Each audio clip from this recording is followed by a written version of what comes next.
Magandang araw mga bata! Ngayon ay may panibago na naman tayong paksang pag-aaralan sa asignaturang Physical Education. At ito ay ang mga kilos locomotor at kilos di locomotor.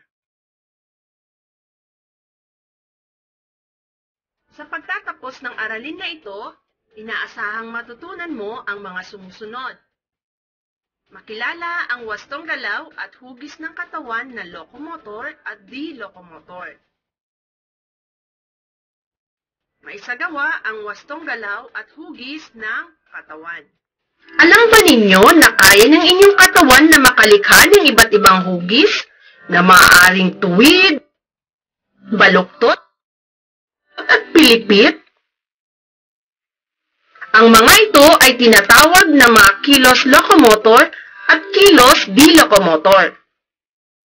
Ano ang kilos locomotor? Ang kilos locomotor ay mga kilos na umaalis sa lugar o pwesto. Halimbawa, pagtakbo, pagkandirit, paglaktaw o skipping, pagsayaw, paglakad, at paglundag.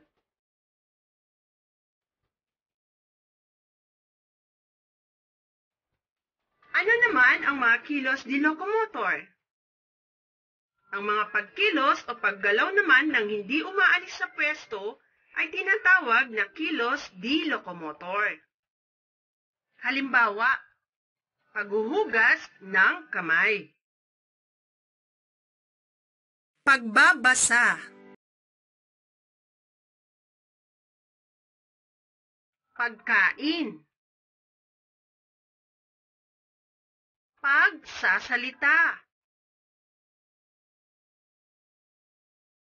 pagsusuklay.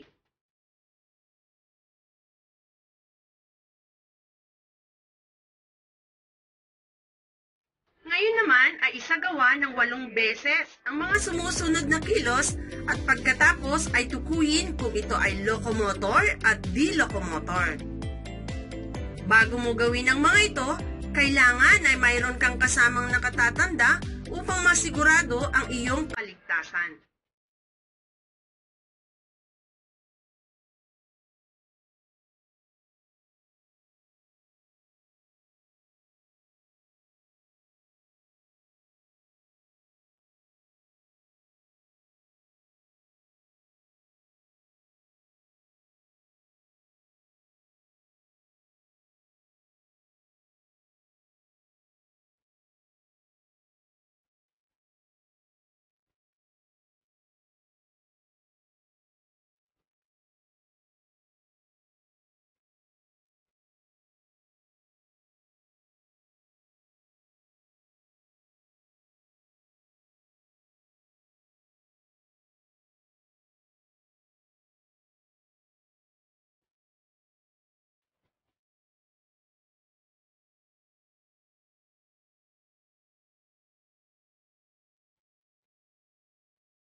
Wow! Ang husay mo!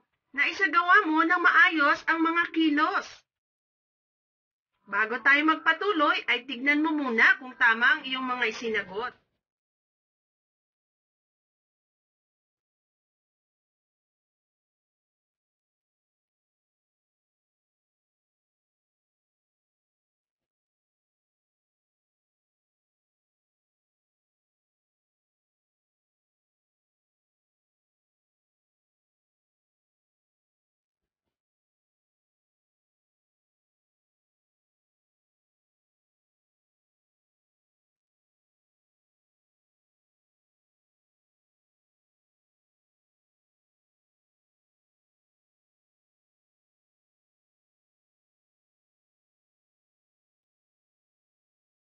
Kung nakuha mo lahat ang tamang sagot, ay binabati kita. Napakahusay mo ng umintindi ng aralin. Ulitin nga natin, ano nga ang ating natutunan sa ating aralin ngayon? Tama ka dyan. Natutunan natin, tandaan mo. Ang kilos na umaalis sa pwesto o nag-iiba ng lugar ay tinatawag na kilos locomotor. Halimbawa, paglakad, pagtakbo, paglukso, paglaktaw, pag-iskape, at pagkandirit. Ang kilos naman na isinasagawa ng hindi umaalis na lugar ay tinatawag na kilos di locomotor. Halimbawa, pagbabasa, pagsusulat, paghikab, pagsasalita, at pag-upo. Ngayon ay tayahin pa natin muli ang iyong galing. Tignan ang mga larawan. Isulat ang L kung ito ay kilos locomotor at DL kung ito ay di locomotor. Bibigyan kita ng timer para sagutan ang bawat bilang. Simulan mo na!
Ayan, tapos na tayo.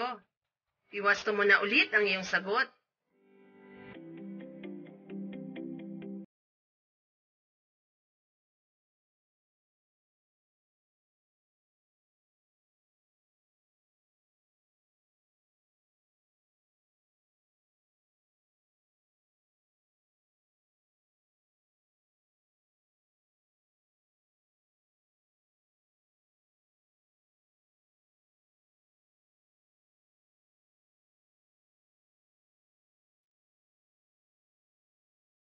Maraming salamat sa iyong pakikinig. Binabati kita sa iyong mabilis na pagkatuto. Hanggang sa muli. Paalam!